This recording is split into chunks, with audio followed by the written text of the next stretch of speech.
Saoirse Ronan spent the better part of her teenage years in Hollywood, thanks to a scene-stealing, and Academy Awards-nominated turn in 2007's Atonement. But now, at 23 years old, Ronan has gotten that chance to cash in on some of those high school rituals that once eluded her, including having a locker and attending prom, thanks to her role in Lady Bird.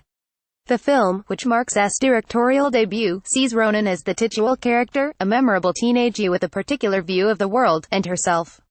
Not too unlike the actress herself, as it turns out. Lady Bird definitely takes the whole self-belief and self-confidence thing to a whole new level.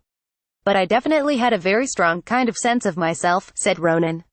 Here, talks about the film, dance parties with Gerwig, and why she has a special connection with none other than Alanis Morissette.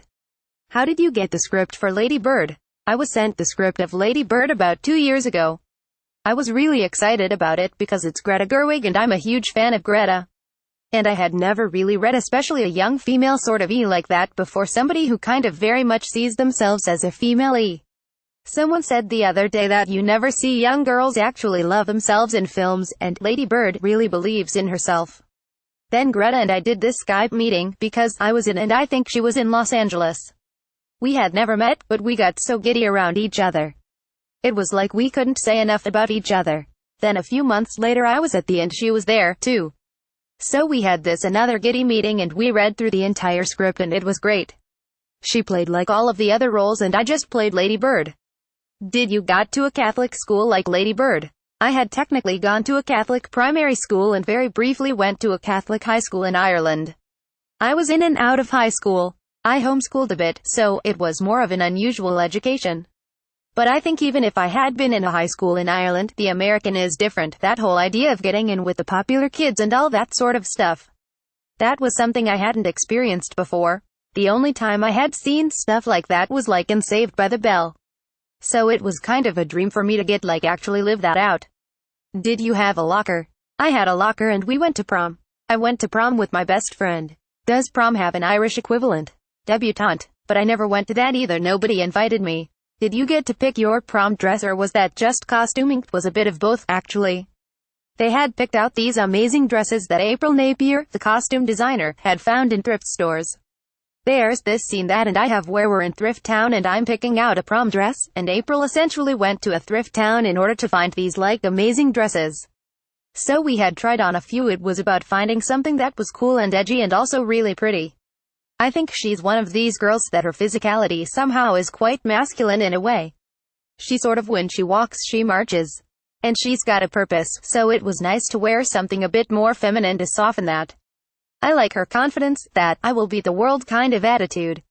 Do you relate to that at all? I think Lady Bird definitely takes the whole self-belief and self-confidence thing to a whole new level.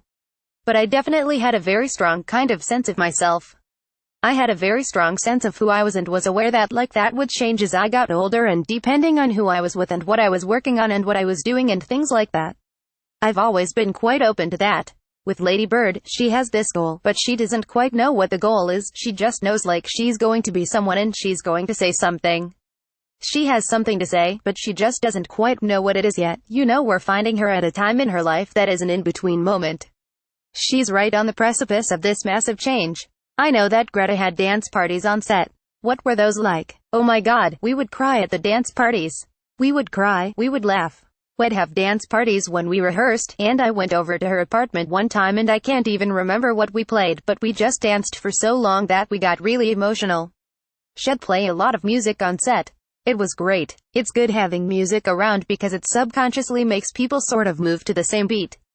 Everyone starts to work to the same beat a little bit, and everyone has a rhythm that they follow on set. It's a really good way to bring people together. Do you have a song that you associate with in your head?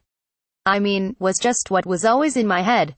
The first film that I ever did with Amy Heckerling, she had written this sort of sarcastic, ironic version of Ironic which was called ISNT It Ironic, so I've always had a really kind of special connection to Alanis Morissette. I think she's one of those girls that's really feminine, but also really cool, and very strong. If Lady Bird was going to look up to anyone or listen to anyone, it would be someone like her. What was your favorite Halloween costume? I'm not a big fan of Halloween, sue me, but every year I would dress up as a witch because I couldn't be Irish and dress up as anything else. I'd always just get a bin bag and cut a hole in it and turn it into a cape. I also dressed up as Gilly, who is a character from SNL 2 years ago.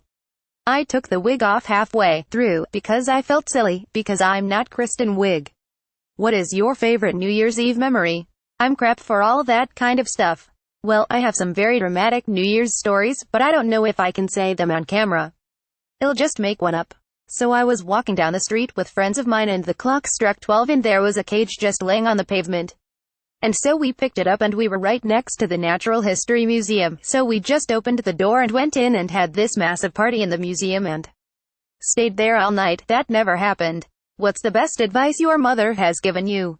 Oh God, she's given me so much advice.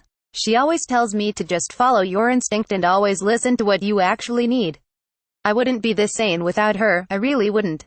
I turned up to the apartment that I'm staying in LA the other day and there was like a whole shop from Whole Foods that was on the counter, and she had ordered all this food from Ireland.